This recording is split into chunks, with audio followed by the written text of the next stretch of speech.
Hi everyone and welcome back to my channel. आज की video में हम क्लास 12th मैक्रो इकोनॉमिक्स के चैप्टर 5 दैट इज मनी को पूरी तरह से कंप्लीट करेंगे, that is in one shot. तो चलिए स्टार्ट करते हैं। मनी को समझने के लिए हमें सबसे पहले समझना पड़ेगा कि हमें मनी की जरूरत पड़ी ही क्यों। तो ये बात को समझने के लिए हमें टाइम में थोड़ा पीछे जाना पड़ेगा, जब मनी एग्जिस्ट नहीं करता था। उस समय लोग अपनी ट्रांजैक्शंस को कैसे करते थे, चलिए देखते हैं। तो जब मनी का एग्जिस्टेंस नहीं था तो हम उस इकोनॉमी को कहते थे barter system economy. Barter system क्या होता है? बार्टर सिस्टम वो सिस्टम होता है जिसमें हम गुड्स के बदले गुड्स लेते हैं। अभी मनी है, मनी के साथ हम क्या करते हैं, हमें कुछ चीज खरीदनी होती है तो हम पैसे देते हैं और उस चीज को खरीद लेते हैं। और बार्टर सिस्टम में ये नहीं होता था। बार्टर सिस्टम में हम किसी को गुड्स देते थे, उसके बदले में वो हमें हमारे मतलब की चीज देता था। ये सिस्टम चलता था before the existence of money and this system was known as barter system. ठीक है, बट इस सिस्टम की कुछ लिमिटेशंस थी।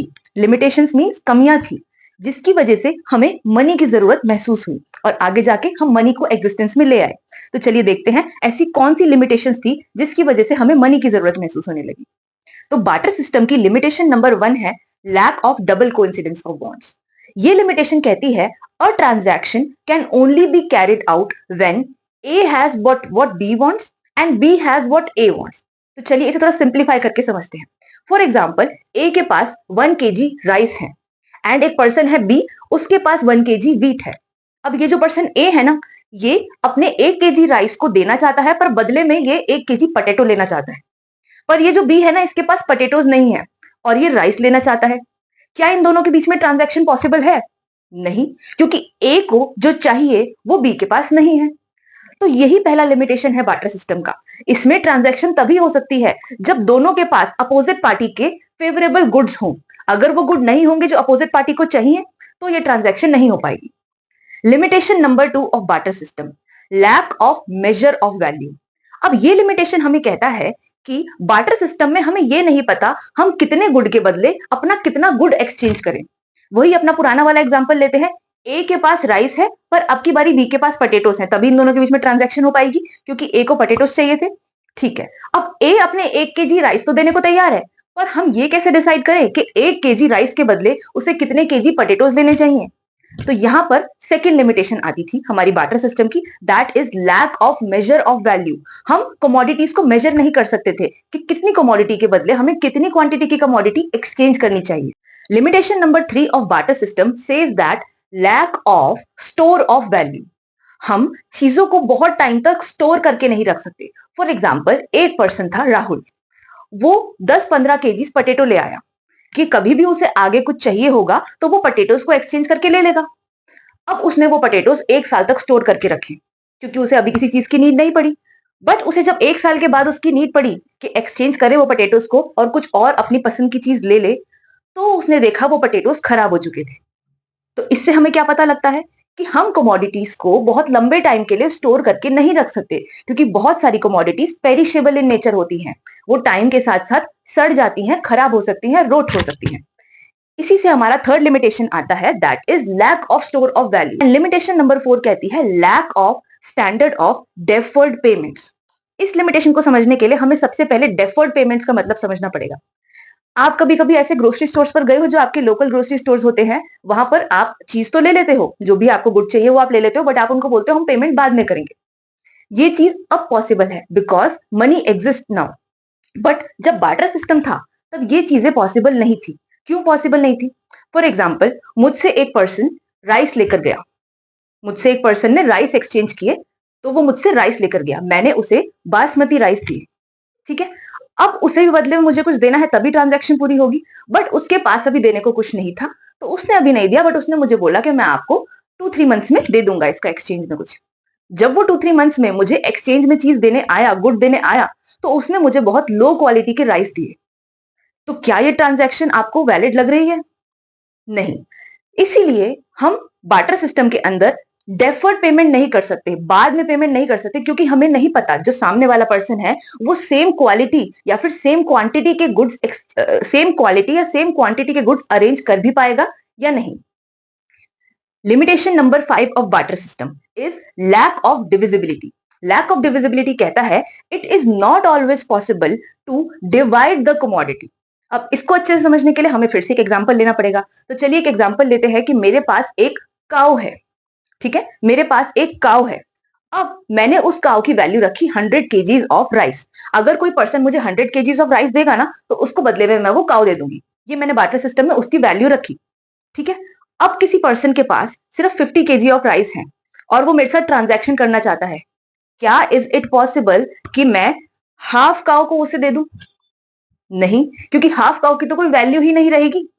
तो यही पॉइंट हमें बताता है लैक ऑफ डिविजिबिलिटी। हम कमोडिटी को डिवाइड हर बारी नहीं कर सकते, क्योंकि कभी कभार डिवाइड करने से उसकी वैल्यू बिल्कुल खत्म हो सकती है। तो ये थी हमारी कुछ लिमिटेशंस ऑफ बार्टर सिस्टम। अब इन लिमिटेशंस की वजह से ये प्रॉब्लम्स आ रही थी हमें बार्टर सिस्टम में। फर्स्ट प्रॉब्लम थी lack of double coincidence of bonds. Second problem थी lack of measure of value. Third problem थी lack of store of value. Fourth problem थी lack of standard of deferred payments and last problem थी lack of divisibility. अब ये कुछ problems आ रही थी, तो इसके लिए हमें कुछ ऐसी चीज निकालनी थी जिससे सारी प्रॉब्लम्स खत्म हो जाए। तब जाकर हमने मनी को इंट्रोड्यूस किया। अब समझते हैं मनी क्या होता है। Money is anything that can be accepted as a medium of exchange. Money ऐसी कोई भी चीज है जिसको हम एक्सेप्ट करें as a medium of exchange. अगर मेरे पास कोई ऐसी चीज है जो किसी सेकंड पर्सन को चाहिए, तो उसके बदले में जरूरी नहीं मुझे वो कोई गुड ही दे जो मुझे चाहिए। वो उसके बदले में मुझे मनी देगा, मैं उसके बदले में उसे वो गुड दूंगी। अब मुझे जो भी गुड चाहिए वो मैं किसी थर्ड पार्टी से जाकर ले लूंगी। इससे बार्टर सिस्टम की सारी लिमिटेशंस खत्म हो जाती हैं। अब आपके ये जो लिमिटेशंस ऑफ बार्टर सिस्टम है ना, इसके क्वेश्चंस दो टाइप से आएंगे। फर्स्ट तो आपसे पूछा जाएगा direct question limitations of barter system, या फिर कोई आपको केस स्टडी दे दी जाएगी एंड आपको बताना होगा कि इसमें कौन सी लिमिटेशन आ रही है बार्टर सिस्टम की। सेकेंड चीज आपसे पूछी जा सकती है what are the functions of money. Money के क्या क्या फंक्शंस हैं? तो जो बार्टर सिस्टम की लिमिटेशंस हैं वही तो फंक्शंस ऑफ मनी है। तो एक बारी क्विकली देख लेते हैं कि कैसे लिमिटेशंस ऑफ बार्टर सिस्टम को हम फंक्शंस ऑफ मनी की फॉर्म में लिख सकते हैं। तो फर्स्ट पॉइंट था हमारा lack of double coincidence of bond. इसका हमारा फंक्शन ऑफ मनी बनेगा मीडियम ऑफ एक्सचेंज। सेकेंड था lack of measure of value.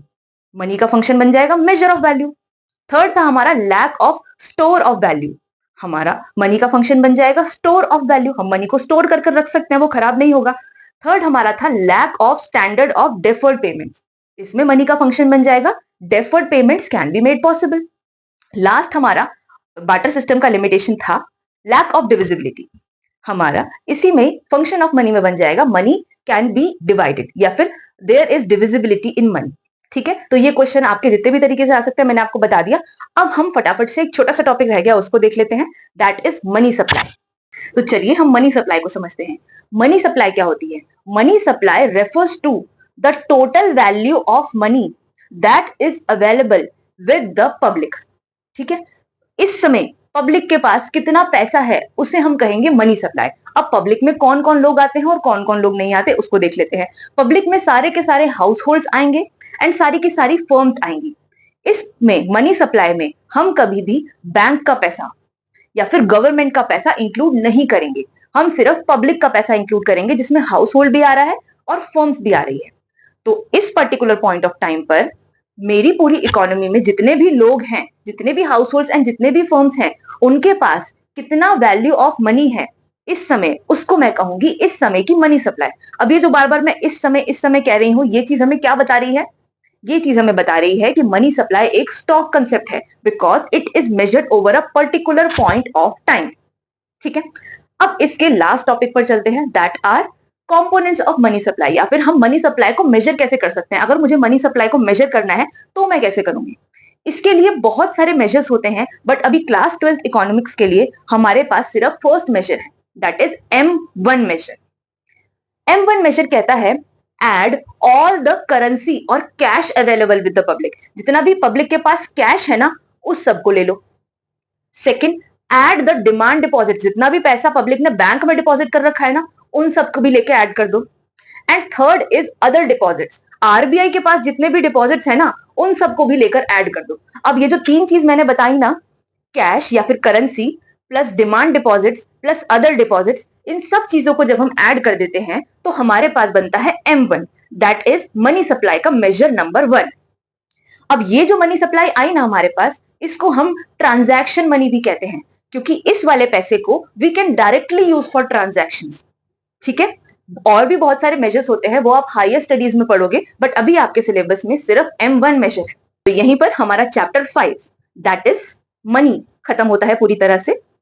Next video में हम दूसरे चैप्टर के साथ मिलते हैं। तब तक keep revising and take care. Bye bye.